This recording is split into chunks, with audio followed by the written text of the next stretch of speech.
Бирде бала, өспүрүм бала оройлонуп кыйкырынып, бизге оройлонуп кыйкырынып аткан болсо, мисалы, бала мектептен келди, анан келген балабызга, балам кел чай ичебиз, мен сага чай даярдап койдум деп турган болсо, ичпейм чайыңызды, өзүңүз иче бериңиз, же болбосо кандайдыр бир мамиледен кийин, же болбосо кайсы бир сөзүбүздөн кийин баланы чайга чакырсак, иче бергиле өзүңөр, ичпейм мен, сүйлөбөйм сизге, сүйлөгүм келбей атат, уккум келбей атат деп оролдоно турган болгон болсо, кандай кылабыз?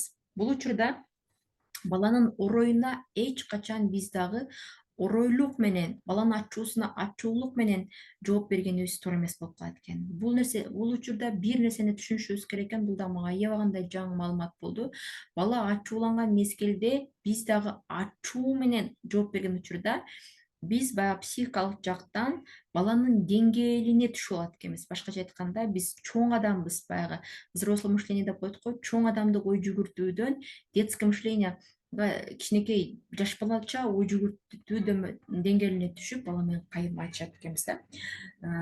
Сен мага эмне ороңдоп калдың, сен мага эмне кыйкырынып калдың, эмне ушундай болуп атасың деп кайра баланын оройлугуна, оройлук менен эмне токтосоң бияка, сен кимге сүйлөп атасың антип деп ачууну, урушту андан беш беттер, андан бетер күчөтүп алат экенбиз да. Бала бизге оройлондубу, биз чоң адам катары уунчукпай калышыбыз керек экен. Ошону түшүндүм. Бала бизге оройлонуп, кыйкырынып басып кете турган болсо, биз уунчукпай калышыбыз керек экен. Андан кийин гана мүмкүн болсо,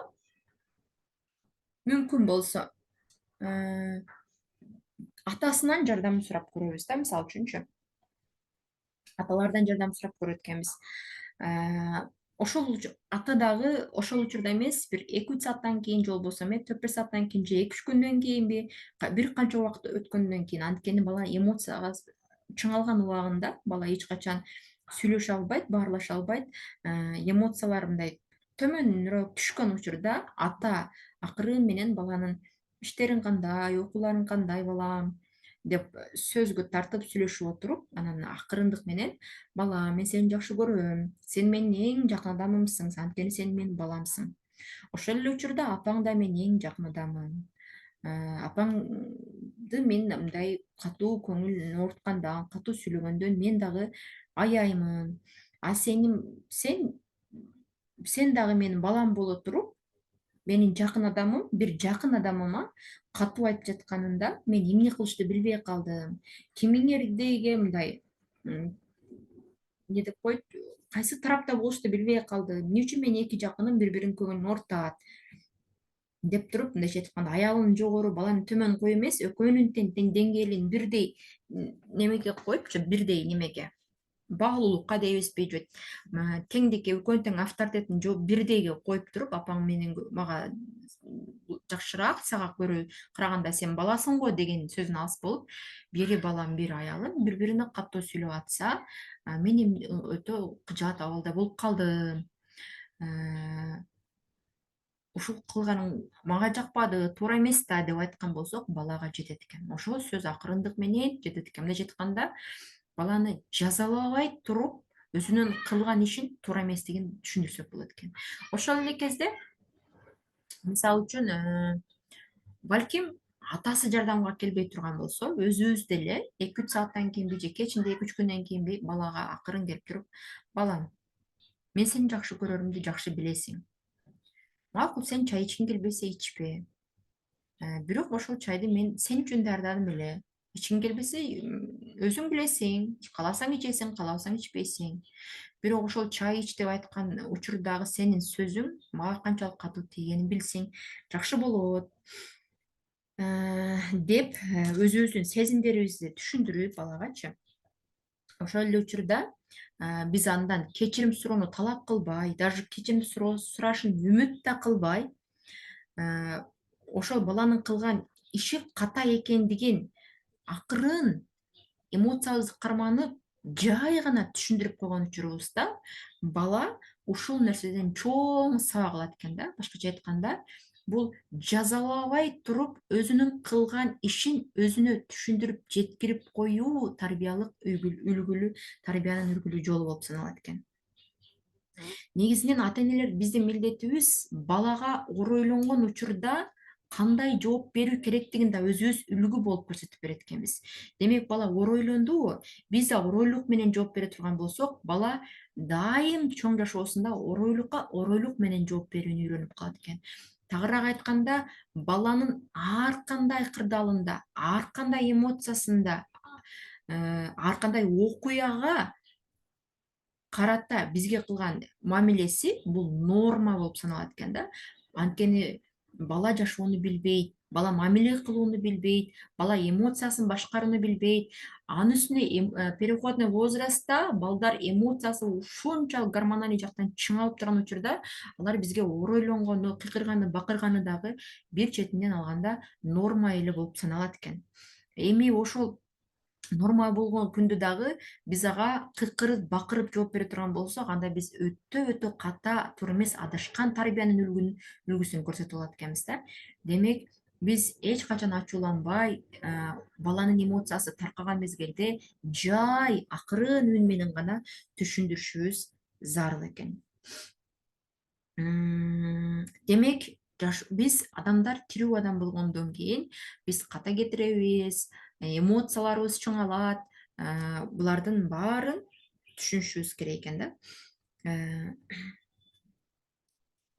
Демек баланы биз кул же болбосо приказыбызды, буйругубузду аткарып турган солдат катары эмес, аны тирүү адам катары, болгондо дагы жашоону бизден үйрөнүп аткан, турмушту бизден үйрөнүп аткан, мамиле кылууну бизден үйрөнүп аткан, бүгүнкү тема уга билүүнү үйрөнүп аткан бала болгондуктан биз ага өзүбүздүн мамилебиз, сөзүбүз, жүрүм турумубуз менен үлгү болуп алат экенбиз. Башкача айтканда, балдардын ошол бизди кандай кылсак угат, кантип өзүбүздү уктурабыз, ошол жөнүндө көбүрөөк мындай ойлонуп, баланын мамиле кылышуу ачкычын, жүрөгүнүн ачкычын издеп тапканга аракет кылып, бул тараптан мындай подход жасап, бул тараптан подход жасап, балага өзүбүз биринчи кадам таштап, өзүбүз биринчи жол баштап, уктурууну, сүйлөөнү, мамиле кылууну үйрөтөт экенбиз да. Эч качан балага мен сага канча жолу айттым, сен мени укпай атасың, сенин кулагың жок, сен эч укпас болдуң деген сөздөрдү айтканга болбойт экен.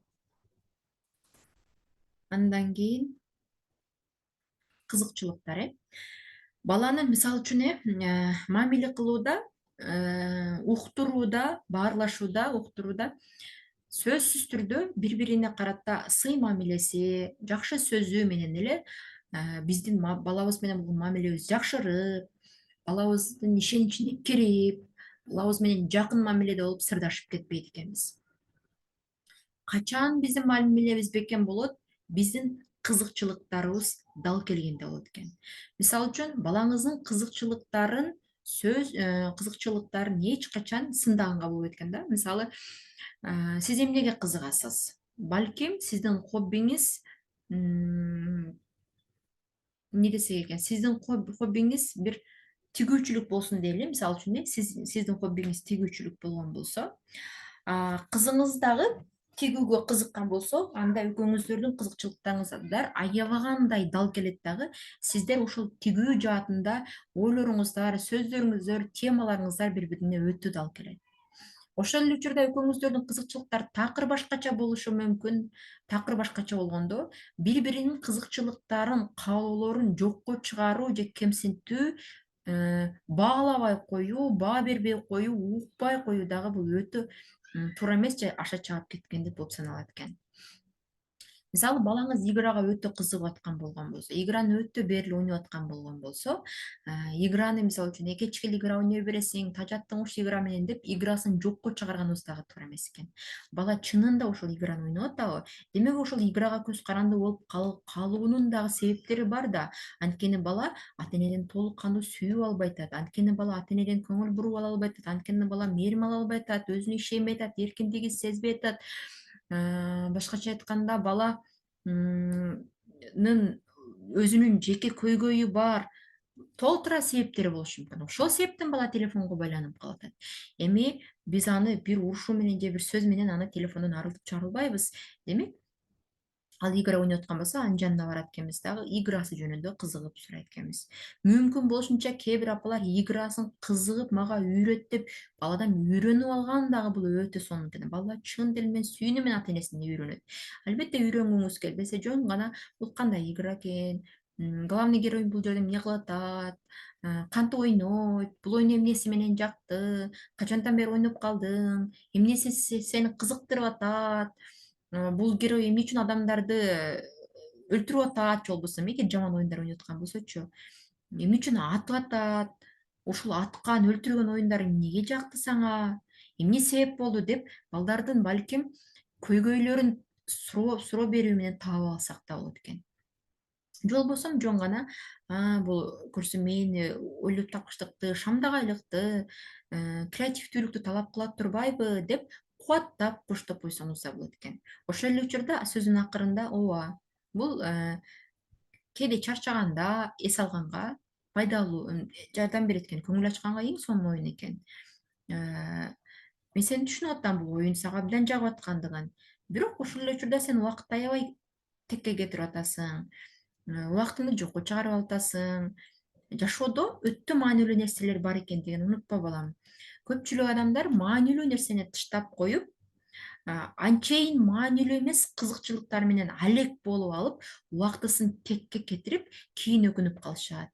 Кел андан көрө, мына ишиңди бүтүрүп ал, бул сабагыңды окуп ал, экзамениңе даярданып ал, же болбосо кружогуңа барып келип ал, же болбосо мага жардам берип кой, анан эс алганча играңды ойной берсең болот деп гана акырындык менен түшүндүрүп кое турган болсок, балдар деле ага жакшы сөзгө көнөт. Ушундай. Демек, балдардын кызыкчылыктарын эске алабыз, баалайбыз, сыйлайбыз. Ошол эле мезгилде мүмкүн болушунча кызыкчылыктарды дал келтирүүгө аракет кылышыбыз керек экен.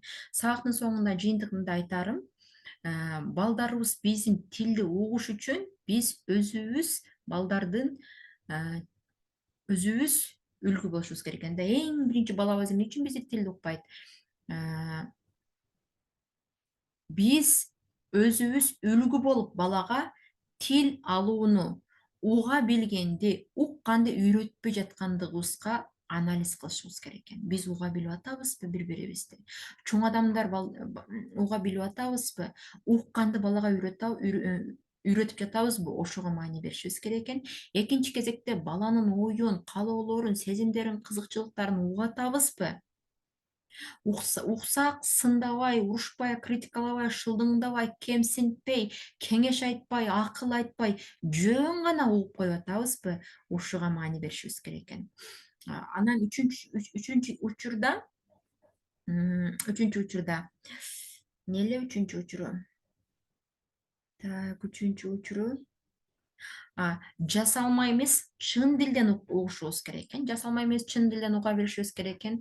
Андан кийин туура эмес күтүүлөрүбүз. Бала сөзсүз түрдө бизди угуш керек. Кандай учур, кандай окуя, кандай ситуация болбосун айткан сызыгымдан чыкпай, айтканым айткан, дегеним деген закон деген түшүнүктөн, ойдон таптакыр алыс болушубуз керек экен. Анан кийинкиси жаш курактары боюнча кантип уктуруунун эрежелери боюнча айтып өттүм. Кичинекей жаш балдарды ошол эле замат токтотот экенбиз дагы, туура эмес кылып атса жөн деп алат экенбиз дагы, ошол кылган ишин туура эмес экендигин шартта айтабыз. Чоңоюп калган балдарга болсо акырын кучактап, тынчтандырып, жай абалга келтирип, эгерде мындай капачылыктарын жазып алып туруп, чайлашып же татууларды берип алып туруп, тынчтандырып алып туруп кылган иши ката экендигин айтабыз. Өспүрүм балага мүмкүн болушунча убакыт берип, же болбосо сүйлөшүү менен, суроо берүү менен аны кылган ишин туура эместигин айтат экенбиз. Мына ушундай. Сабак ушун менен аягына чыкты. Эми тапшырманы берем.